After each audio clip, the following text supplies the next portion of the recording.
ఉత్తర భారతదేశం నుంచి దక్షిణానికి వచ్చి స్థిరపడ్డ రాష్ట్రకూటులే రెడ్లుగా మారినారని శాసనాల ఆధారంగా తెలుసుకున్నాము.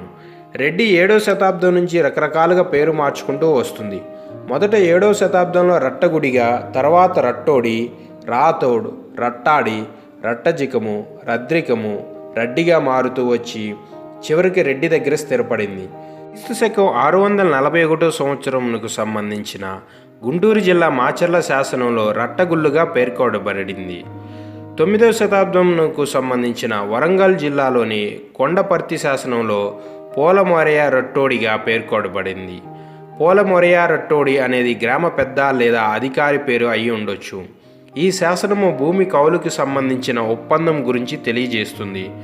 ఈ 65 సంవత్సరం ప్రాంతంలో రెడ్లు రడ్డిగా పిలువబడినట్టు మెదక్ జిల్లాలోని ములుగు గ్రామం వద్ద లభించిన కళ్యాణి చాణక్యులు సంబంధించిన శాసనం తెలియజేయుచున్నది. ఈ శాసనం 1065 సంవత్సరం సంబంధించింది. ఈ శాసనం ప్రకారం కదిరెడ్డి మినిరెడ్డిని గ్రామ పెద్దగా నియమించినట్లు పేర్కొనబడినది. దక్షిణానికి వచ్చిన తర్వాత రాష్ట్రకూటులు చాణక్యుల కాలంలో గ్రామ పెద్దలుగా పనిచేశారు. ఆ తర్వాత కాకతీయుల కాలంలో సైనికాధికారులుగా మరియు సామంతరాజులుగా పనిచేశారు. ఇనగాల బమ్మిరెడ్డి, రేచర్ల నామిరెడ్డి, బేతిరెడ్డి మరియు రుద్రిరెడ్లు సైనికాధికారులుగా పనిచేసినట్టు శాసనాల ద్వారా తెలుస్తుంది. రెడ్లలో అనేక శాఖలు ఉన్నవి. అందులో మొటాటి, పాకనాటి, వెలనాటి, గుటాటి, పంట, దేశాటి, పెడకంటి, కుంచేటి, రేనాటి, ఓరుగంటి, భూమంచి మొదలైనవి తెలుగు ప్రాంతాల్లో వినిపిస్తుంటవి. ఇందులో కొన్ని నివాస ప్రాంతాల పేర్లతో ఏర్పడితే మరికొన్ని కట్టుబాట్లు మరియు నడవడికతో ఏర్పడినట్లు తెలుస్తుంది. మొటాటి మెట్టనాడు, పాకనాటి పాకనాడు, వెలనాటి వెలనాడు, రేనాటి రేనాడు ప్రాంతాల ఆధారంగా ఏర్పడినట్లు తెలుస్తుంది. పాకనాడు, రేనాడు మరియు వెలనాడు రెడ్లు. పాకనాడు, వెలనాడు, రేనాడు అనేవి ఒకప్పుడు తెలుగు చోళులు పరిపాలించిన రాజ్యాల పేర్లు. గుంటూరు జిల్లాలోని నరసరావుపేట, గురిజాల మరియు ప్రకాశం జిల్లాలోని మార్కాపురం ప్రాంతాలను కలిపి పల్నాడు సీమ అంటారు. గోదావరి, పెన్నా నదుల మధ్య ఉన్న రేపల్లె మరియు తెనాలి ప్రాంతాలను కలిపి వెలనాడు అంటారు. నెల్లూరు చుట్టుప్రక్కల ప్రాంతాలను పాకనాడు అంటారు. కడప ప్రాంతాన్ని రేనాడు చోళులు పాలించినారు. అందుకే ఈ ప్రాంతాన్ని రేనాడుగా పిలుస్తారు. పాకనాడు, రేనాడు మరియు వెలనాడుతో ప్రాంతాలు ఉండటం వల్ల పాకనాటి రెడ్లు, రేనాడు మరియు వెలనాటి రెడ్ల విషయంలో కొంత స్పష్టత వచ్చింది. అయితే తెలంగాణ ప్రాంతంతో పాటు కర్నూలు, కృష్ణా మరియు గుంటూరు జిల్లాలో ఎక్కువగా ఉన్నటువంటి మొటాటి రెడ్లు ఏ ప్రాంతానికి చెందినవారు అనే విషయంలో స్పష్టత లేదు. మొటాటి రెడ్లు. కవిరెడ్డి మల్లారెడ్డి 1650-1700 ప్రాంతంలో రాసిన పద్యంలో తాను మెటవాడ వంశానికి చెందిన వ్యక్తిగా చెప్పుకున్నాడు. అంతేకాకుండా తన తాత గ్రామ చౌదరిగా పనిచేసినట్లు పేర్కొన్నాడు. సుమారు 300 సంవత్సరాల క్రితం ఆలంపూర్ను పాలించిన 2వ తిమ్మ భూపాలుడు తిమ్మారెడ్డి తాను మెట్టవాడుకు సంబంధించిన వ్యక్తిగా పద్యాల్లో రాసుకున్నాడు. దీన్ని బట్టి మెట్టవాడనే మొటాటి అని, ఇది ఒక ప్రాంతానికి సంబంధించిన పేరు అని తెలుస్తుంది. అయితే మెట్టవాడ అనే పేరుకు దగ్గరగా పోల్చి చూస్తే వరంగల్ పట్టణంలో మట్టెవాడ అని ఒక ప్రధానమైన వీధి ఉన్నది. మెట్టవాడ రెడ్లు మట్టెవాడ ప్రాంతం నుంచి వచ్చి ఉంటారని స్వర్గీయ సురవరం ప్రతాపరెడ్డి గారు అభిప్రాయపడినారు. సురవరం ప్రతాపరెడ్డి గారు ఇంకా కొంతకాలం జీవించి ఉంటే మొటాటి శాఖ విషయంలో పూర్తి స్పష్టత వచ్చి ఉండేది. మెటవాడను పోలిన మరో ప్రాంతం పేరు మెట్టవాడినాడు. ఒకప్పటి పల్నాడు సీమలో భాగంగా ఉన్న మార్కాపురం ప్రాంతాన్ని మెట్టవాడినాగుగా పిలిచేవారు. దీన్ని బట్టి ఆలోచిస్తే మొటాటి రెడ్లు పల్నాడు ప్రాంతం నుంచి వచ్చి ఉండవచ్చు అనేదానికి కొంత బలం చేకూరుతుంది. అయితే పల్నాడులో తరచుగా జరిగేటి యుద్ధాల వలన మొటాటి రెడ్లు కొందరు తెలంగాణ ప్రాంతాలకి తరలి వెళ్ళి ఉండవచ్చు. కొనిదొన, కాట్యదొన 1150 సంవత్సరం శాసనంలో త్రిభువన మల్లదేవ పొత్తపి చోడ మహారాజు కమ్మనాడు, గుండికర్రు మరియు మెట్టవాడి ప్రాంతాలను జయించినట్లు పేర్కొనబడింది.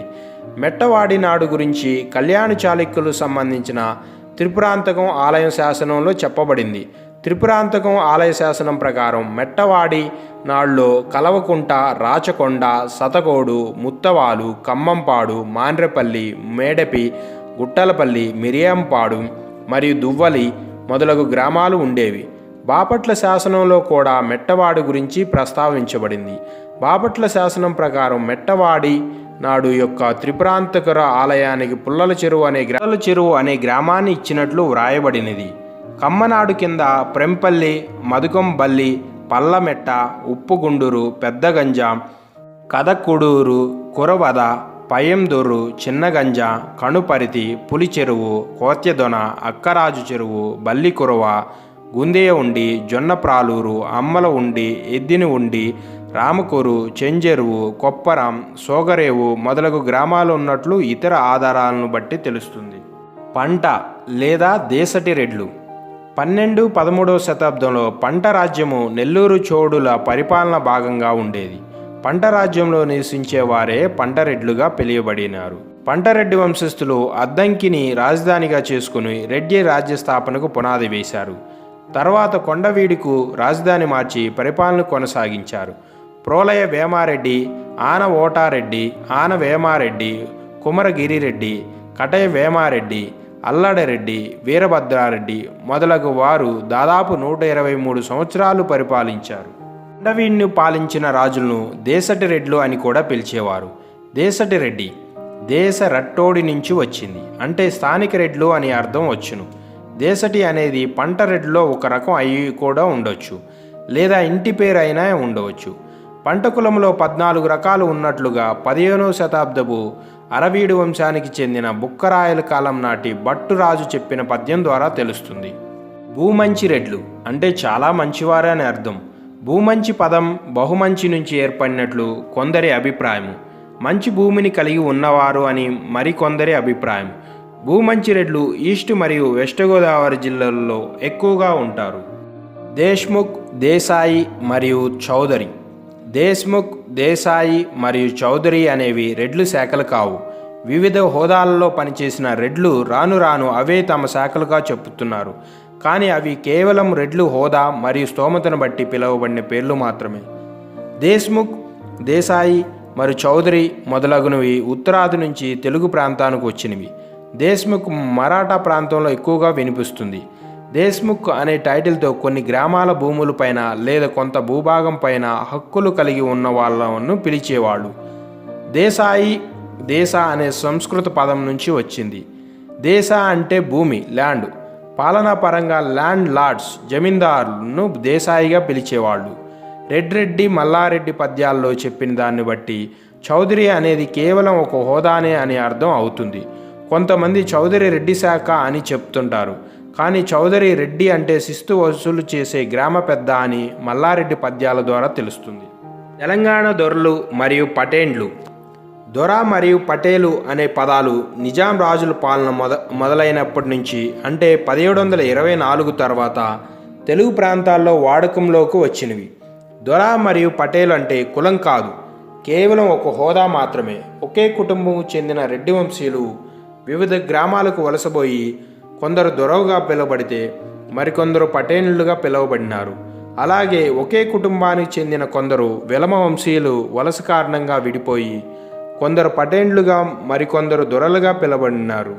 ఇంకా చరిత్ర తవ్వితే మెదక్ జిల్లాలోని గట్ల మల్యాల గ్రామంలో విశ్వబ్రాహ్మణ వంశానికి చెందిన వారిని, కరీంనగర్ జిల్లాలోని కదలాపూర్ గ్రామంలోని వైశ్యుల వంశానికి సంబంధించిన వారిని, మరియు వరంగల్ జిల్లా ములుగు మండలంలోని మదనాపల్లి గ్రామంలో లంబాడి కుటుంబం వారిని కూడా దొరలుగా పిలిచారు.